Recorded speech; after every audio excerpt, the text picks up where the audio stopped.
Welcome to Menopause, Marriage and Motherhood, a podcast that's all about changing the way we view midlife and bringing the conversation about menopause out into the open. Each week we share stories, experiences and inspiration. We talk to experts on how to best navigate this time of life and find out how other people have not only survived but thrived through this time. I'm your host, Karen O'Connor. I'm here today with Karen Phillip. Karen is a counselling psychotherapist and clinical hypnotherapist and a Communication Australia parenting and relationship expert on TV, radio and print media. Welcome, Karen. Thanks so much for being with me today. My absolute pleasure. Thank you for having me, Karen. You are welcome. I was so interested when I read about you because you were saying a few things, like you focus a lot in your practice on midlife women, which is obviously my audience, but also the thing that I went, whoa, is that the new divorce rate or the peak of the divorce rate is people in their 60s. And I was like, oh my goodness, wow, I can really get that. So can we start there and let's talk about that? And just welcome. Tell me a bit about yourself too. Well, as you say, I'm a counselling psychotherapist and clinical hypnotherapist. I've been doing this for 20 plus years now, and you are exactly correct. The women in their late 50s, early 60s are the new increased rate of divorcees. And there's a few reasons for that.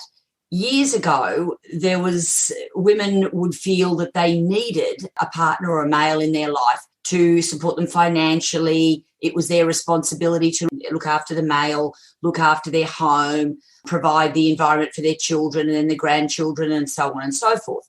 Now, while that part of that hasn't changed, women are now stepping more into themselves as independent human beings. They are able to work and develop a career. They've learned to live usually for years on very little income, depending on what the husband's wage was, if they worked. They always put other people first before themselves, generally. So we don't need a real lot of money as long as we've got a roof over our head, clothes on our back and food on our table, we're actually quite happy. And so when we get to the age of around late 50s, early 60s, we're usually empty nesters. The children have gone and there's just him and me. And we look at sometimes the him and go, you know what? I'm not going to do this anymore.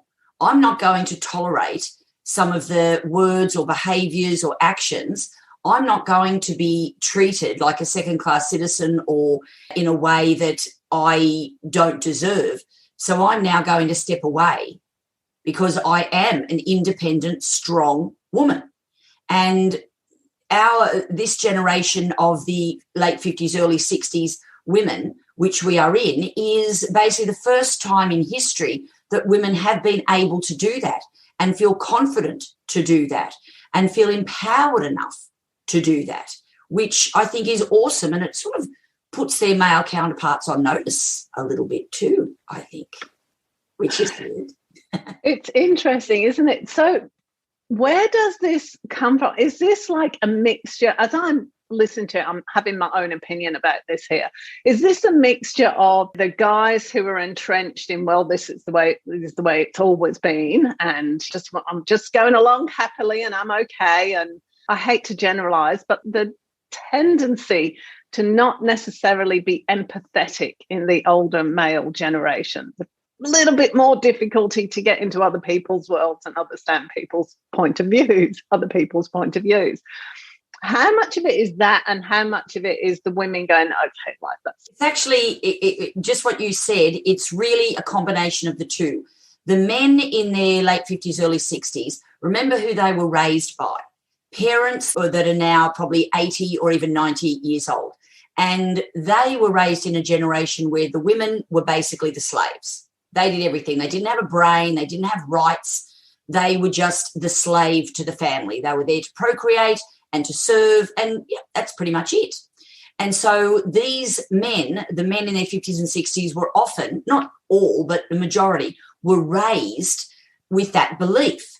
And over the years, like when the women in their 60s now, say late 50s, early 60s now, were getting married.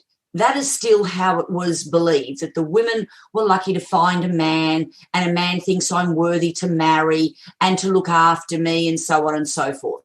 That has done an absolute 360 turn, complete 360 turn. Women in their 30s, 40s and 50s are now getting degrees, are now starting careers, are now feeling more worth about themselves. They do have a voice. They do have opinions. They need to be heard, and they are. They're no longer designed to simply serve the family and everyone in it. So when they get to this age group of an empty nester, as we call them, it's like, well, hang on. What about me now? What about me? Do I really want to live the next 20 or 30 years of my life as a bit of a servant? I want to be heard. I want to be considered. And many couples that come in that age group, the most common issue is we can't communicate. He won't share his thoughts and feelings. He doesn't seem to understand what I need. And often the male in the relationship still is of mine, but I don't hit you. But you've got food on the table.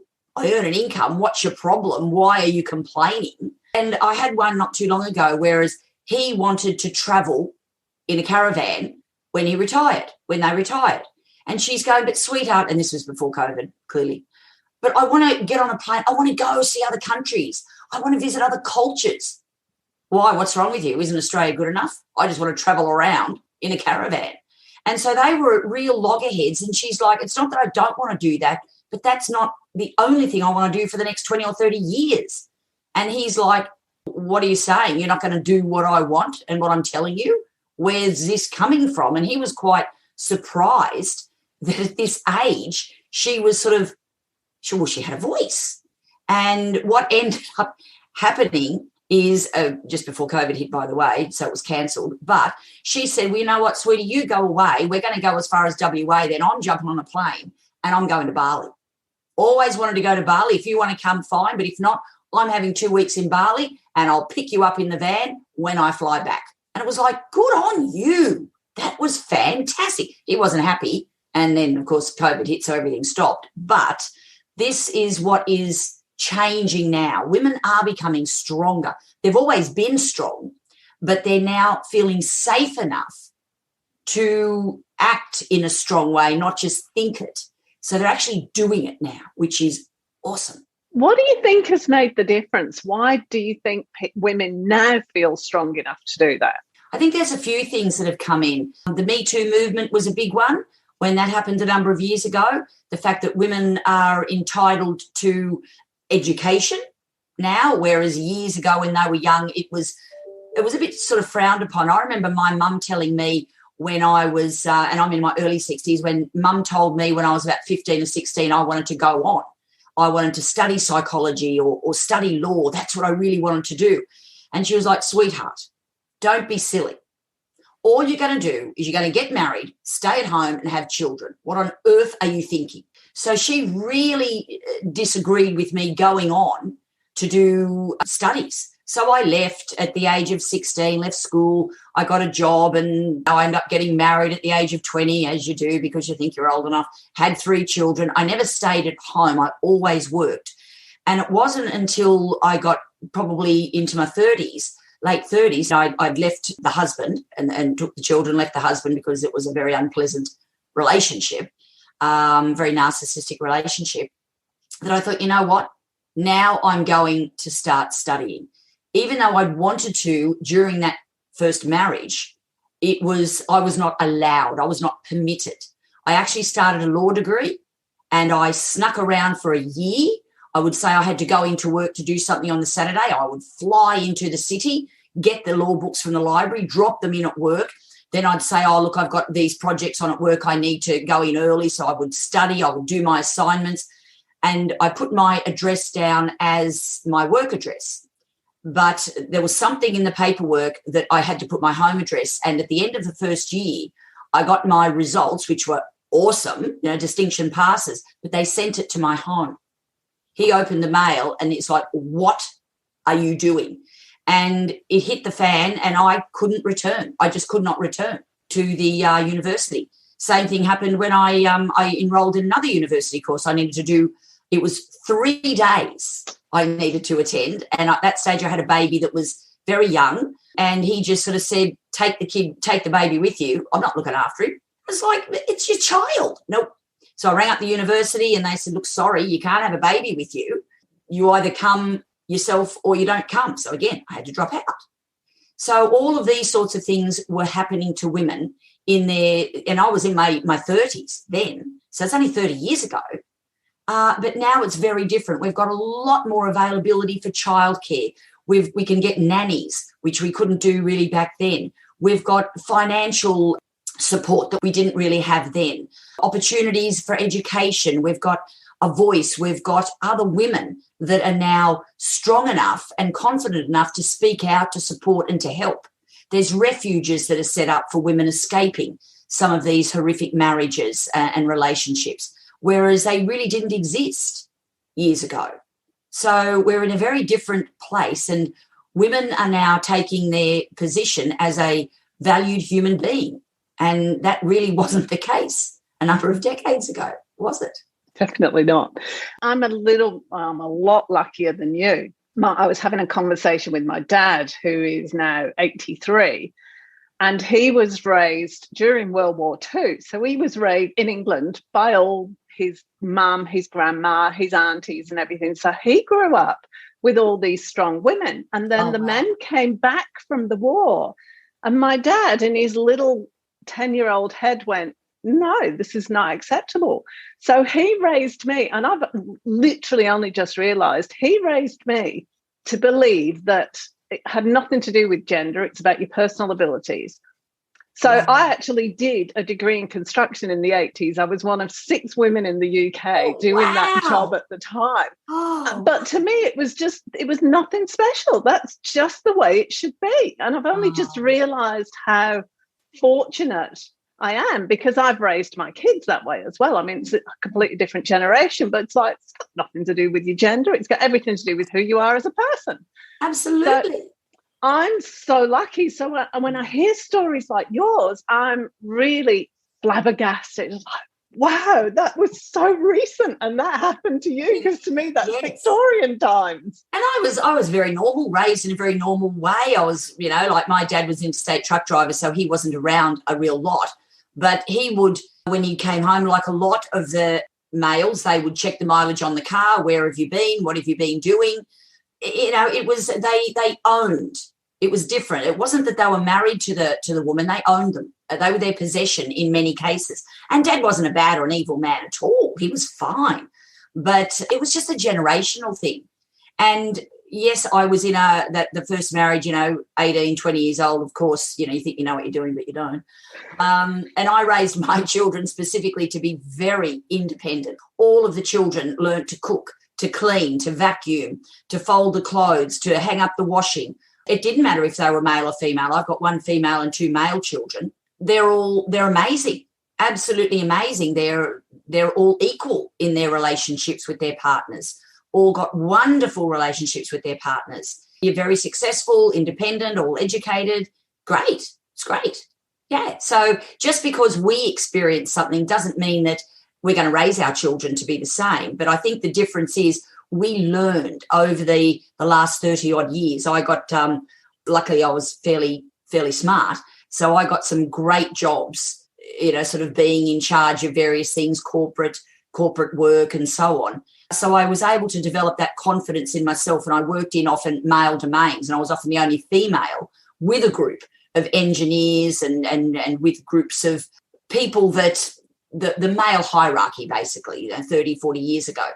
So I was the female among a great set of very intelligent men, which was lovely. And I never saw myself really any different from them. A few of the older bosses did. And I had one of them say to me years ago, believe it or not, I was 37 when I got this job, and it was in charge of a group of aquatic centres, and I had to upgrade them and build gyms and all sorts of things. And he called me into the office after about 6 months. He said, I don't know why you got this job. You were appointed when I was on leave. He said, you should be at home looking after your family. Why are you here? It's like blew me away slightly. I just sat there rather stunned. And I didn't respond. And I just said, thank you for asking that. Is there anything else? And then I got up and I walked out. And I was just, oh, my God. And that was just over 20, 25 years ago. And it was like, wow. And compared to now, you can imagine a woman having had that conversation nowadays. I mean, oh, my goodness. So just in in 2 decades, the change that we've had in the way that women are viewed and the strength, independence and ability that women know they have and are standing up for themselves. And it has put our male counterparts not so much on notice, but it's like, you know what? They are equal human beings, even though we do have a group of, unfortunately, some males that still believe they own and they can control the female. And that's often because the woman will leave work temporarily, will stay at home for a while looking after the children when they're young, are a little bit more reliant on the male for financial support. That's not ever really going to change in a big way. And often the male will when we have kids, the male's life doesn't change. Simple. He just keeps going. He keeps getting paid. His wage keeps increasing. He goes up in the corporate ladder if they're in corporate, or hires more people if he's in a trade area, whereas the women have to stop, and they may stop for 1 year, they may stop for 5 years, but then they have to restart, and they will always put the children and the family before themselves. So they may be offered a wonderful job or position. It may mean, well, you've got to go overseas and work for a while, or it may mean you're going to do longer hours. And we're still, and perhaps rightly so, reluctant to take that on while the children are young, because our priority is our kids, our family. Whereas the male doesn't necessarily seem to have the same priority, because he knows and is very confident that she'll take it on. She'll look after them. She'll be there. She'll do it, because that's the nurturing side of the female gender. So we're always going to have a disparity in many ways as far as income, sort of job roles, superannuation amounts, all of that, because of the fact that women do have the babies. They do remain at home for longer raising the babies. They are the first point of call. If you're in the middle of a job and the child takes sick, mum's usually the one that's called, drops everything, goes to pick up the child, looks after the child. That's still predominantly the female role. Not all. There's a lot of dads that are doing it too, but predominantly it remains with the woman. So we're never going to have the complete non-disparity in gender, given the fact that women will naturally want to take over that nurturing, caring role of their little ones. And, of course, then we fast forward a couple of decades and mum and dad get a bit older, and generally who looks after them? The women. So they may even leave work to look after their aging parents, because that's what women are. We are an incredible group of nurturing, loving, kind, strong human beings. And I think it's great being a female. I love it. So do I. And sort of leading, or as an extension of that, nurturing, to me, it's a lot of it is about taking on responsibility. We have this ability to juggle this vast array of responsibilities. And then we go, yeah, I'll keep doing that. I'll keep doing that till one day we just can't keep all the balls in the air. Women are so incredibly strong. They really are. It blows me away all the time on the strength of the female gender, their tenacity, their ability to work through everything, even their own ailments or discomfort or sickness. They will still prioritise others over themselves. I mean, women always joke around about the man flu. Oh, God, he's got the man flu. He's got the man flu. But what we mean by that is he's feeling unwell and he goes down like a ton of bricks. We feel unwell, or the whole family becomes unwell due to a flu or whatever's going on, the diarrhea as the children bring from daycare or whatever. And who is it that gets up looking after everybody while still hit with the same ailment? The woman. And why? Because she can, because she's stronger than everybody else. So she's able to do it. Now, does it take its toll on women? To a degree, yes, it can. It unfortunately can. But you know what? Women are just, I have found in my 20-odd years of therapy that the women are just so strong and resilient. They really are. And I see, unfortunately, too many stories of abuses from not just childhood, but adolescence and even within the marriage with domestic violence and things like that. And the way that women are able to work through and process and come for the help and support that they need, and they come for the help and support because they want to recover from it. They want to get over it. When we see the stats that women go to therapists more than men or women go to doctors more than men, it's not because they're weaker, and that's what a lot of us think, oh, well, women are weak. No, it's because women have the capacity and ability to recognise they need a little support and help for them to get back on the bike, so to speak, and keep powering forward. So they're the ones that are the stronger ones. They're the ones that reach out for the assistance if and when they need to. It's not like, oh, the man doesn't go to the doctor or the man doesn't have therapy because, like that's weakness. Oh, my goodness. It's so far from the truth. The women are the strong ones because they are seeking out the help that they believe they need to recover from too many traumas and experiences that they've had that were never meant for them. Yet they were put into a position where they experienced them, and some of them quite horrific.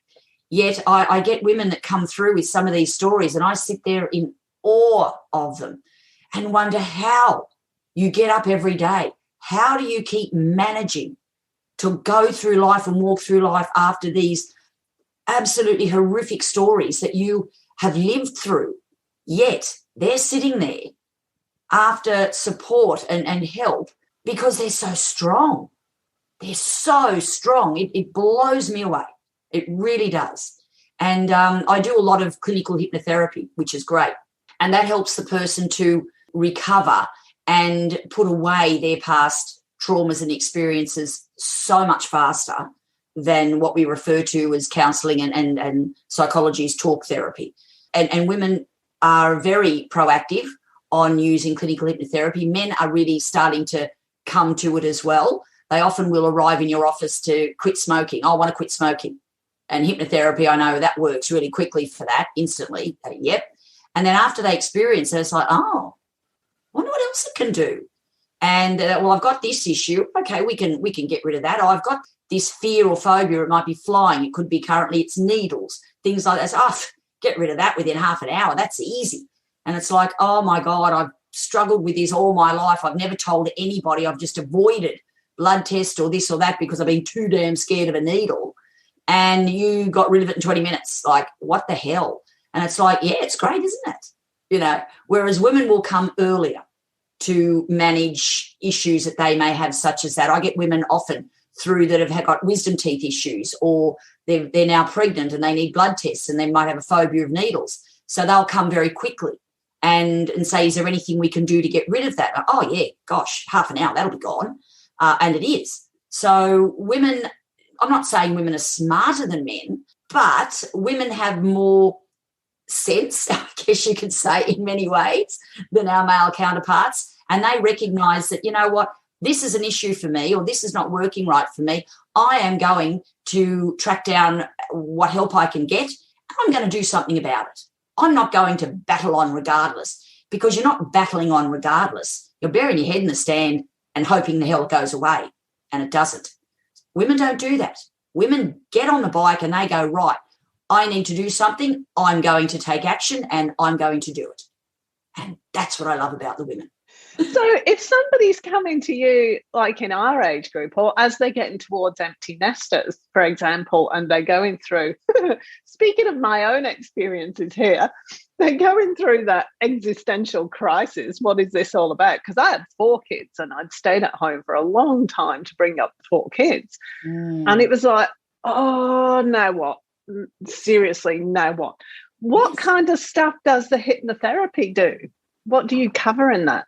Oh, gosh, everything from self-confidence to, as I say, stopping smoking, losing weight, of course, but any fears and phobias you have. What we can do in various techniques is we can, if a person is carrying baggage from their past, that can be gone. We can get rid of all of that.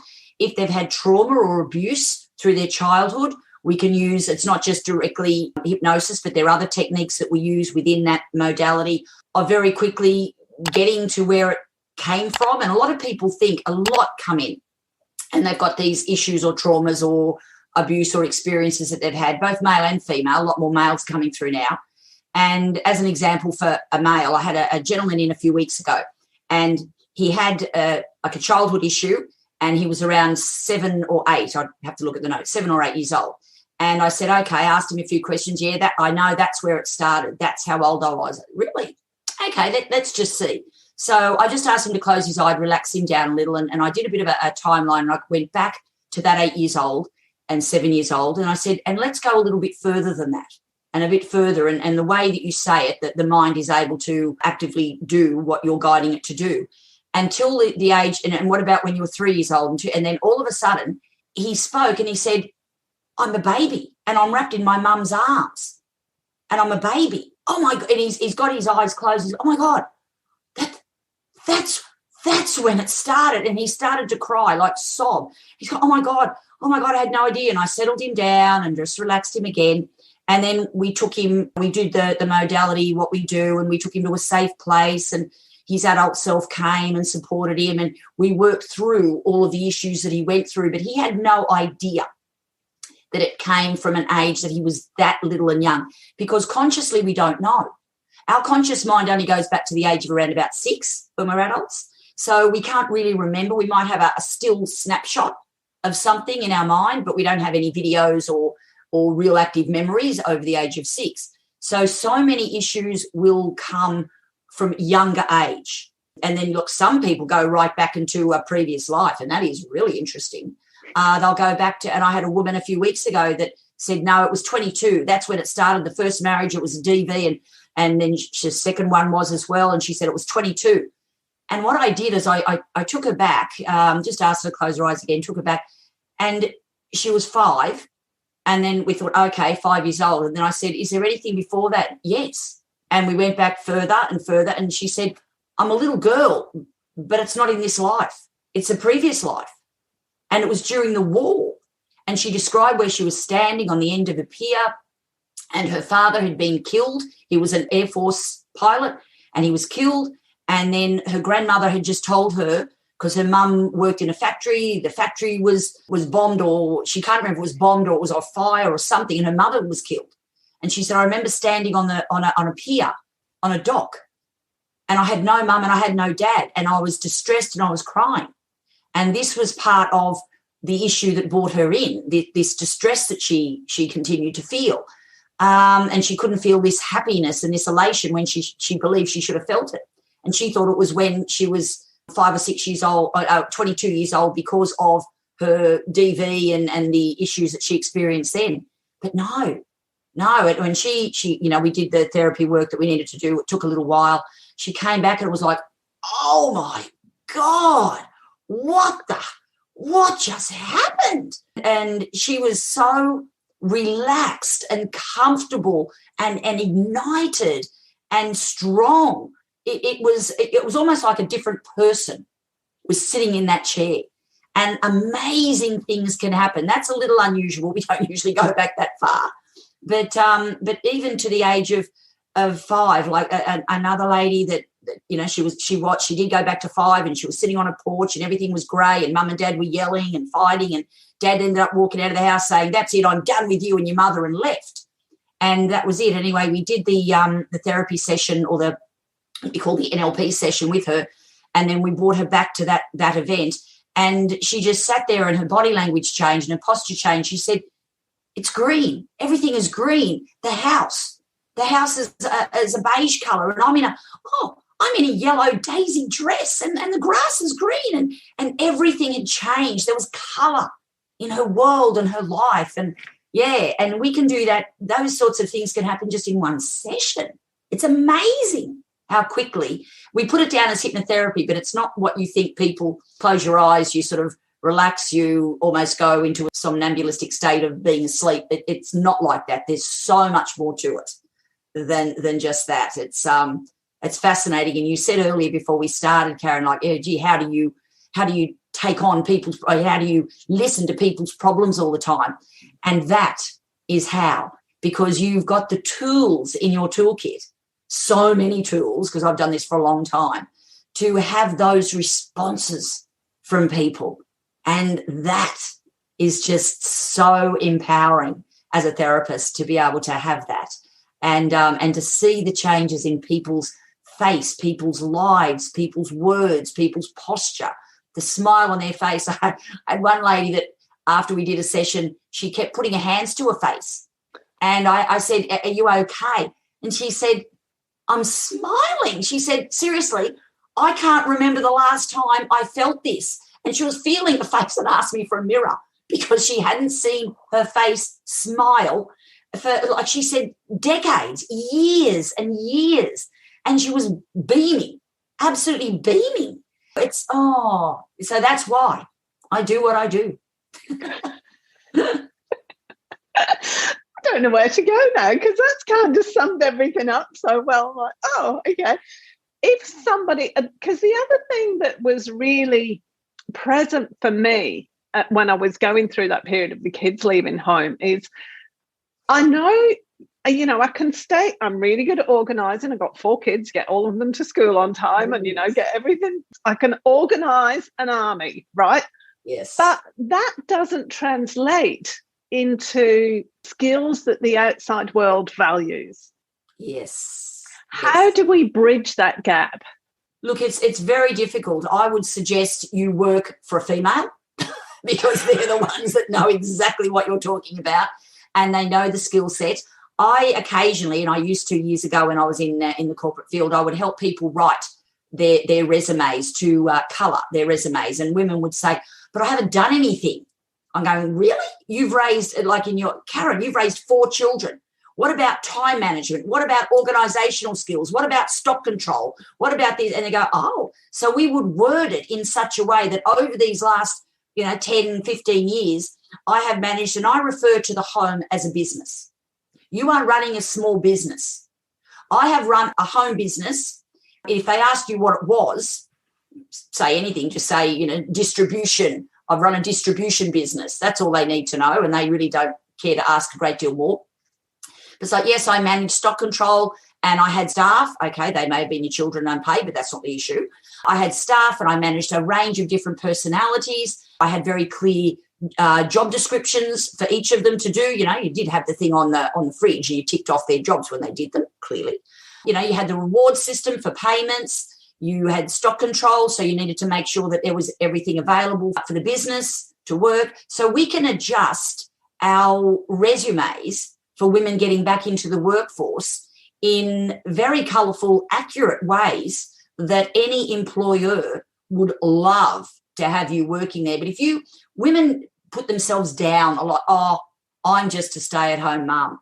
Oh, I haven't worked for the last 10 years. It's like, oh, my God, I feel like hitting them over the head. It's like, you haven't worked for the last 10 years? My God, you haven't stopped for the last 10 years. You've been working 24 hours a day, 7 days a week. Wouldn't it be great to just go to work for 8 hours? Oh, my God, what a rest you're going to have. Get a cleaner in if you want. Get a cook, hire meal, get meals in, who cares? But isn't that a break for you to actually go to work? And you know what? Often it is.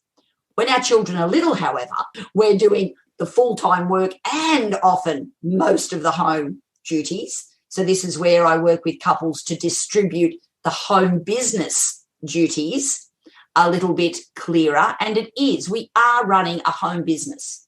It's not just we're at home. You are running, that home is a business. It needs to run. Bills have to be paid. Income has to come in. Jobs have to be done. Things have to be attended to, cleaning, washing, cooking, shopping. Oh, we're out of cheese. Mum, we're out of cheese. Like, well, why don't you say that to Dad? He can get in a car and go and get cheese. Why me? But this is where we're still going. And it's up to the women to actually make that change. And women are brilliant, but they can also be their own worst enemies if they still and remain taking on all the home duties and their external work duties. We're a bit silly. We really need to sit down and have a family meeting and go, okay, these are all the jobs within our home business that need to be done. kids getting to and from school, to and from sport, food, shopping, cooking, washing, cleaning, list them all down. Divide the jobs up. If the children are old enough, okay, darling, you've got this and that job. Sweetie, you've got this and that one. Honey, you've got this, and that one, and I'll do the rest because I know that I'm going to be way more efficient and better at it than the rest of you anyway. And so you divide the jobs up, but we don't take it all on ourselves and then complain about it. We can't. We've got to stop that. We're undermining ourselves. If women say, oh, but the kids won't do it, or the partner won't do it, it's like, well, then they don't eat. Oh, well, they don't have clean clothes, I guess. Oh, well, the toilet in their bathroom is going to smell, isn't it? And once women can actually allow those things to occur, if they can, when they can, things can change. They will change. I've got plenty of women who now say, well, I'm not washing your clothes, husband. If you want them, you will wash them. Well, I'm not going to put your clothes away, child. They will be in the basket. If you want them, you will need to come and get them, fold them and put them away. And if you wish to go to your sporting game, you need those jobs done, those few jobs during the week. Otherwise, I'm sorry, I will have to do those jobs. And guess what? I am nominating the time to do your job. Instead of taking you to your sport game, that's the time I'm nominating to do it. And are they going to push you? Of course they will. Are you going to live up to that? You just have to. So you just say, well, gee, I'd love to take you to see your netball or your soccer or your footy game today, but can't do it, sweetie, because the clothes weren't put away. Now I'm going to have to do your job. So you can either help me do it really fast, and you may be a bit late, or you just miss out. And when women start taking on that firm role as the boss in the home, amazing things can happen. I love that, Glee. That's fabulous. Why do you think women undervalue themselves so much? Even the younger women today do to a degree. They still take on the majority of everything. And even though we say that there's no gender roles, there is. There still is. Women tend to believe and know they are faster, more efficient and better at many of the jobs. And I learned years ago, it actually came all the way back, believe it or not, from caveman days. Men would go out, we hunt buffalo. We go out, or whatever animal it was, we go, we get the buffalo. We bring in that for the next few days, whereas the women were left at the cave with all of the children. They not only had to protect their children from vicious animals, they had to care for the children. They had to teach the children various things. They had to go get the berries. They had to prepare the food. They had to clean. They had to sanitize as best they could. They had to go out and organize the home. So they were multitasking right back from caveman days. And that still remains within the base brain ability of the female, and the male tends to focus more on one or two things. We also know, research has told us, that men can process 3 to 5 things at once. Women, 7 to 9. If you go back to the men and they're a processor of 3 things, 2 of them are usually sex. So we're limited now to 1. It's the truth. So they may focus on 1 or maybe 2 things. It could be sport, food, job, whatever it is. Whereas women in their 7 to 9, sex is not part of it. It doesn't enter the equation. So they're thinking at any given second of any given time of any given day, I've got to get the kids ready for this. I've got to pick up that. I've got to organise this. I've got to make the appointment for that. I've got to look after this. I've got to check up on this. I've got to pay this bill. I've got to organise this, blah, blah, blah, bang. That's what women's heads do all the time. Men don't understand that because their brain works differently. It's not a negative. It's just a difference.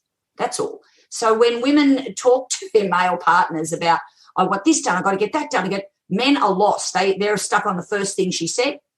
And yet they really didn't hear anything after that because what? And then women get frustrated on the men. I love working with couples doing communication, and it's so funny. We usually end up sitting there laughing their heads off because it's like, oh, my God, everything you said is so true. And the reason it's so true is because this is the gender difference. Once we recognise the gender difference, once we understand the gender difference, then our entire world can change, our entire world. The latest book I put out was Communication Harmony, and I've got all this information in the books, plus the 3 power words, the secret power words to use in your conversations remove all conflict. We take away conflict. You never have to have an argument again in your life with anybody. It's amazing. And the people who have learned these skills, and we use it as a textbook I run the Australian Hypnotherapy College. We use that as part of our texts in the college when we're doing the psychotherapy training. And we have the students to use the power words after they've read them all and they've done the training and give us a story on how that has worked for you.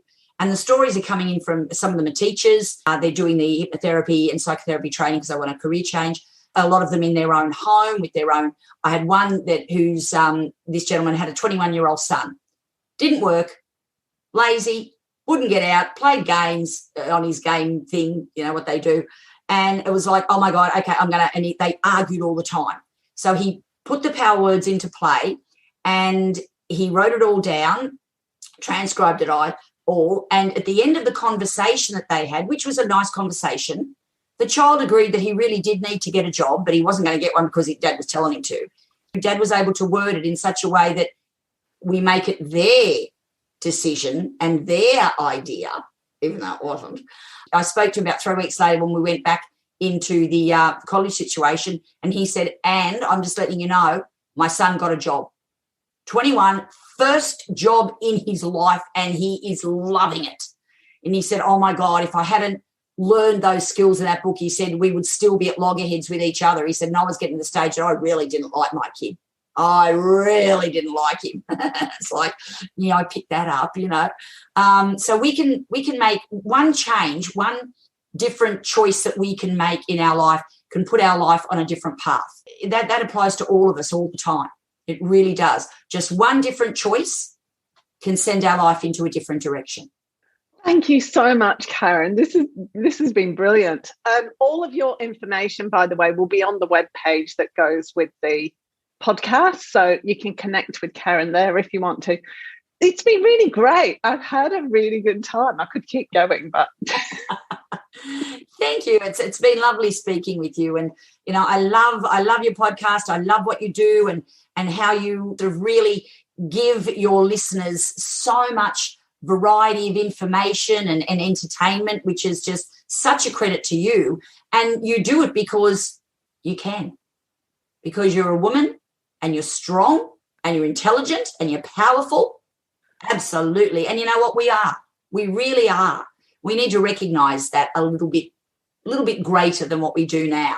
But I think we're really getting there. We really are. And any female that is listening that is currently a little bit less than satisfied in their life, or that thinks they want to change or to do something different, there are ways to learn how to do things differently. And honestly, it doesn't take that long. It truly doesn't. We can make amazing changes once we know how. And I think most of what I do is teaching how. Thank you so much, Karen. I really appreciate it. Thank you. Thank you so very much for your time as well, Karen. Appreciate it.